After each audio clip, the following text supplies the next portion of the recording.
what did you feel at the Toronto Film Festival, and how important was it for you and for the movie to get all this attention?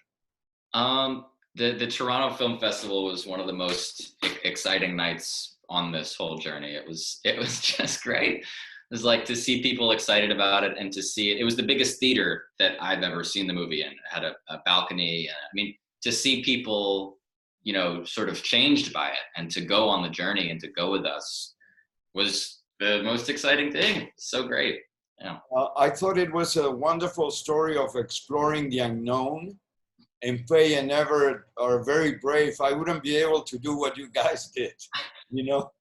Can you tell us a little about the not the obsession, but the attraction to technology and science that you both have, the both characters? Yes. Oh, that's a good. Yeah, they're both characters who really love the technology of their day, and who I just think they get so curious. And anybody who's been a child and is confronted by the unknown and by maybe there is something out there in the woods, and we all kind of remember that thought. What if there really is? And I think that you're right. Yeah, Faye and Everett are just people who have this scientific knowledge, and they get so excited to put it to use. That's just as exciting as the potential for aliens, that they get to use their tools. I thought it was also kind of like, it's a thriller, but also I think it's a horror movie. When you guys visit the older lady, it was a little, right? Yeah. I got chills doing that scene, actually, walking in and seeing her. She just has that, she's looking up like that. It's great. I agree with you. It does get thrillery. How did you accomplish that great rapport with Sierra? Seems like you know each other forever and you're very good friends. Yeah, I think characters are in love or not, maybe. Yeah, she's just the best. It was like, some actors are just very easy to get along with. I think that's probably true.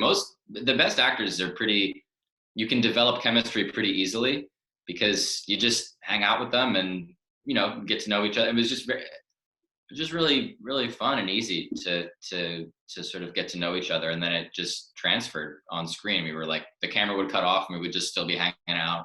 And then it would go on and, we'd just be hanging out on camera. It becomes very natural. I think that's the goal that's when acting feels best, As an actor, how is the quarantine impacting you professionally? I guess you're at home, there are no productions, do you get scripts, what's going on? There's been like a couple auditions, but basically everything is, it's put on hold. It's like everyone is in this moment of pause. I mean, it's like I'm getting to watch things that I might normally not have time for, and that's great, and I'm reading and I'm planning for things that I want to do, but basically it's this moment of pause for everybody. Yeah. How do you see the future of the film industry, considering that we're getting used to entertain ourselves at home via streaming? So it could be dangerous, no, for movie theaters. Or I don't know. I agree. I think I love that some of the film festivals have moved their stuff to online premieres, and that some of these movies that we're gonna get their premieres at South by Southwest and Cannes and some other festivals. Chattanooga is also doing this, making it online. I think that's great for now, but I hope that we don't lose the excitement of going to a film festival and seeing it with people. It's, that can't be lost. I hope that we don't. Do you think that the fact that the film takes place in an imaginary small town in New Mexico with 452 inhabitants makes it more, makes it more believable towards UFOs and all that?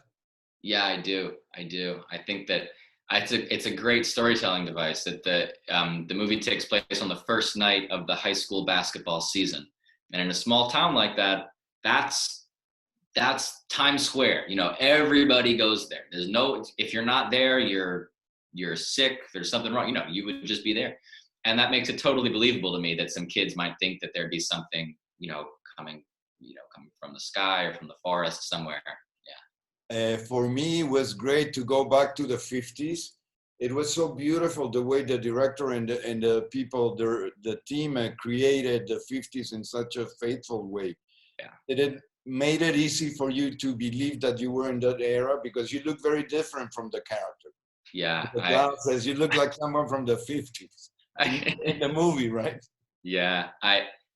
It was so wonderful. I mean, the production designer, Adam Dietrich, did an incredible job. I mean, the way the gym looks in particular, I think is amazing. When you go into the basketball game, you see the wooden rafters and you really feel like you're there. And the cars, like you said.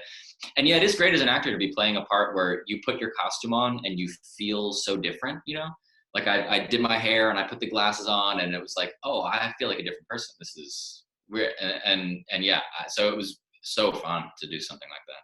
Yeah. You really got into Everett, karma, life, heart, right? Yes, yes, So, yes.